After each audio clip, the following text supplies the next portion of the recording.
मिथुन यानी जेमिनी राशि वालों के लिए जुलाई 2025 का ये महीना आप लोगों को ना स्पॉटलाइट में रखने वाला है, क्योंकि गुरु, सूर्य और उसके बाद शुक्र तीनों एक एक करके आपके लगन में आएंगे। यानी सेल्फ इमेज, डिसीजंस और पर्सनल ग्रोथ पर काफी फोकस रहेगा।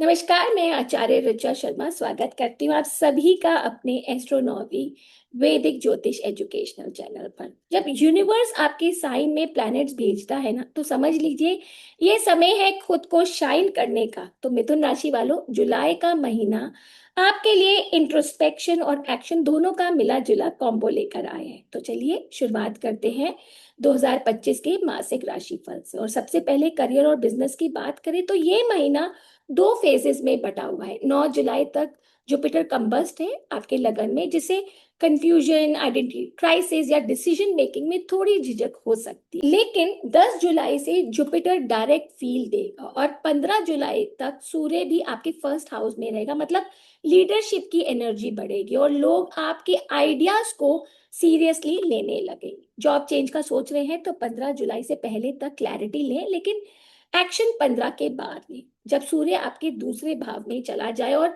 बुध पहले से ही वहां है। खासतौर पर जो लोग फैमिली बिजनेस, कंसल्टिंग, मीडिया या टीचिंग में हैं, उनके लिए न्यू अपॉर्चुनिटीज के दरवाजे खुल सकते हैं।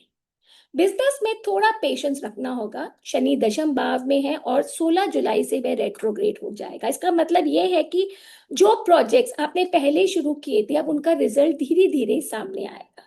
नए बिजनेस डील्स पर सिग्नेचर करने से पहले अच्छी तरह से टर्म्स पढ़ लें, खासकर मरकरी के रेट्रो होने के बाद, यानी कि 18 जुलाई से।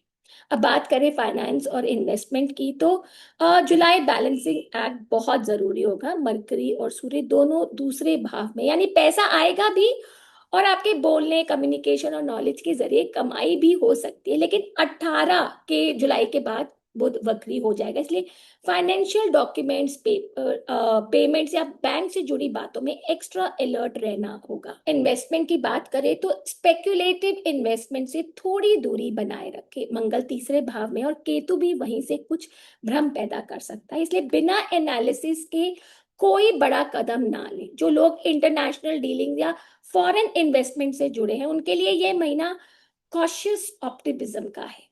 अब ट्रैवल की बात करें तो ट्रैवल के योग अच्छे हैं, लेकिन थोड़ी कैलकुलेटेड स्टेप्स लेने की जरूरत होगी। राहु आपके 9th हाउस में है, जो अक्सर अचानक यात्राएं करवाता है, कभी कभी स्पिरिचुअल या लर्निंग से जुड़ी।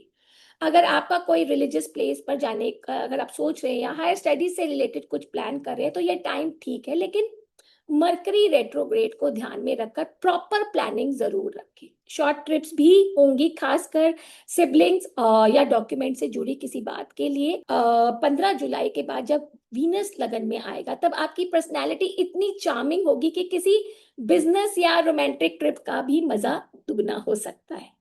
अब हेल्थ की बात करें तो जुलाई थोड़ा मिक्स्ड रहेगा। जुपिटर कंबस्ट होने की वजह से 9 जुलाई तक मेंटल फॉग या कंफ्यूजन रह सकता है। 15 जुलाई के बाद सूर्य आपके सेकंड हाउस में आएगा, तो थ्रोट या स्पीच से जुड़ी हेल्थ इश्यूज पर थोड़ा ध्यान देना होगा। वहीं पर मंगल आपके थर्ड हाउस में है, तो एनर्जी तो जबरदस्त रहेगी, लेकिन एक्सीडेंट्स या ओवर एक्सर्शन से बचना चाहिए। खासतौर पर जो लोग बाइक चलाते हैं या हैवी वर्कआउट्स करते हैं, तो थोड़ा कॉशियस रहिए। वीनस 26 जुलाई में जब लगन में आएगा, तो स्किन, ब्यूटी और सेल्फ केयर में पॉजिटिव बूस्ट मिलेगा। लेकिन इमोशनल हेल्थ के लिए जर्नलिंग, वॉकिंग या कोई लाइट थेरेपी बहुत काम आ सकती है। अब स्टूडेंट्स की बात करें तो यह महीना मेंटली एक्टिव रहेगा। जुपिटर लगन में है तो लर्निंग में डेप्थ आएगी, लेकिन मरकरी के रेट्रोग्रेड होने से डिस्ट्रैक्शन भी बढ़ सकती है। कॉम्पिटिटिव एग्जाम वाले स्टूडेंट्स को खास तौर पर 18 जुलाई के बाद रिवीजन मोड में जाना चाहिए। हायर स्टडीज या अब्रॉड एजुकेशन प्लान करने वालों के लिए राहु का 9th हाउस में होना बहुत अच्छे इंडिकेशन या संकेत दे रहा है।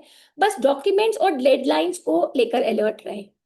अब बात करें रिलेशनशिप, फैमिली और लव लाइफ की, तो लव लाइफ इस महीने इंटरेस्टिंग जोन में रहेगी। वीनस अभी तक 12वें भाव में है, जिसे थोड़ी सी इमोशनल डिस्टेंस या जिसे कहते हैं ना लॉन्गिंग महसूस हो सकती है। लेकिन 26 जुलाई के बाद यही वीनस जब आपके लगन में आएगा, और तब तो आपके चार्म और अट्रैक्शन का लेवल एक नेक्स्ट लेवल पर हो जाएगा। तो जो लोग किसी से मिलना चाहते हैं या किसी पुराने रिश्ते को रिवाइव करना चाहते हैं, उनके लिए जुलाई का दूसरा हिस्सा ज्यादा प्रॉमिसिंग है। फैमिली मैटर्स में थोड़ी सेंसिटिविटी जरूरी है, क्योंकि मरकरी और सूर्य दोनों सेकेंड हाउस में है, और मरकरी के रेट्रोग्रेड होने से जो कम्युनिकेशन गैप या जो मिसअंडरस्टैंडिंग है ना, वो हो सकती है। बातों को प्यार से क्लैरिटी के साथ रखें, यही इस समय की है। तो अब रेमेडी की बात करें तो कुछ आसान और प्रैक्टिकल उपाय बताती हूँ।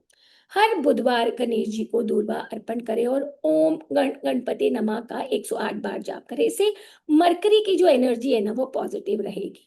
26 जुलाई के बाद वीनस को स्ट्रॉन्ग करने के लिए सफेद फूल का दान करें और फ्राइडे को इत्र का प्रयोग करें। वहीं शनि के प्रभाव को बैलेंस करने के लिए हर शनिवार गरीबों में चप्पल या काले तिल दान करें। अब बात करें लकी कलर और लकी नंबर की, तो इस महीने का जो लकी कलर है, सॉरी, वो है एक्वा ब्लू और नंबर है लकी 3। तो मिथुन राशि वालों, ये था आपका जुलाई 2025 का मासिक राशिफल। अगर ये वीडियो आपको रिलेटेबल लगा हो तो उसे लाइक करें, कमेंट करें और अपने दोस्तों के साथ भी इसे जरूर शेयर करें और बताइए आपको महीना कैसा गया। चैनल को सब्सक्राइब करना बिल्कुल मत भूलिए, ताकि आने वाले राशिफल को आपका टाइमली से पता लग सके।